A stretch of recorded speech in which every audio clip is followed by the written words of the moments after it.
బీరకాయ ఉల్లికారం కర్రీ ఇది. చూస్తుంటేనే నోరూరిపోతోంది గదా! ఇది రైస్‌లోకి గాని, చపాతీలోకి గాని చాలా బావుంటుంది. ఎలా చేయాలో చూసేద్దాం వచ్చేయండి.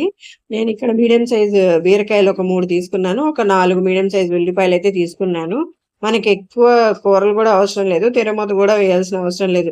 జస్ట్ బీరకాయలు, ఉల్లిపాయలు ఉంటే చాలు.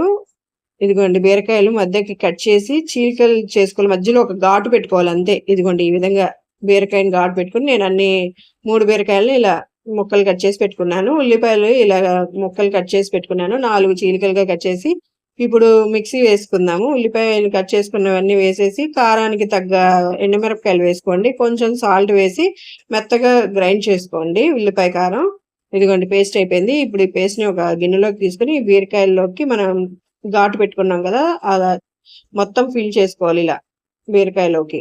ఫిల్ చేసుకున్న తర్వాత ఇప్పుడు ఒక బాండీ పెట్టుకొని కొంచెం ఆయిల్ ఎక్కువే పడుతుంది.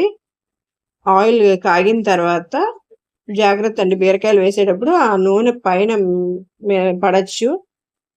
ఇదిగో మొత్తం మనం బీరకాయలు ఫిల్ చేసుకున్నవన్నీ పెట్టేసుకోవడమే. పించ్ ఆఫ్ సాల్ట్ జల్లుకొని పైన మూత పెట్టండి. నేను జల్లాను అది ఇక్కడ కట్ అయిపోయింది.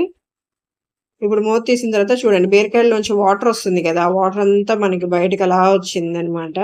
కలిపేటప్పుడు జాగ్రత్తగా కలుపుకోండి. ముక్క అనేది విరగకుండా మనం కలుపుకోవాలి. బీరకాయలైతే తొందరగా మగ్గిపోతాయి కదా!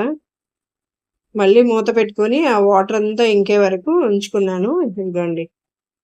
కాస్త వాటర్ అయితే తగ్గింది. బీరకాయలు కూడా చూసారా మగ్గినాయి. ఈ విధంగా చక్కగా కూరలో కలిసిపోతాయి బీరకాయలు. మీడియం ఫ్లేమ్‌లో పెట్టుకోండి స్టవ్వు. హైలో పెట్టుకోవద్దు. అట్లా అని సిమ్‌లోనూ పెట్టొద్దు. మాడకుండా జాగ్రత్తగా చూసుకోండి. లేకపోతే ఉల్లిపాయలు మనం వేసాం కదా! అవి తొందరగా అడుగంటుతాయి. అందుకని చెప్పి మాడకుండా మీడియం ఫ్లేమ్‌లో పెట్టుకొని చూసుకుంటూ ఉండాలి. ఆయిల్ అంతా మనకి బయటకొచ్చేలాగా బయటికి రావాలనమాట.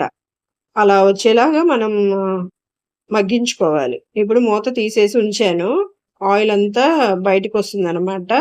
వాటర్ అంతా ఇదైపోతుంది. ఇదిగోండి ఆయిల్ బయటికొస్తుంది చూసారా? ఈ విధంగా ఆయిల్ బయటికి రావాలి. నిజంగా చెప్తున్నానండి కర్రీ తింటే అద్దిరిపోతుంది. ఎప్పుడు తిరమూతలో వేసుకుంటాం బీరకాయలు, పాలు పోసుకొని వండుకుంటాం గదా! అలా కాకుండా ఇలా ఒక్కసారి ట్రై చేసి మన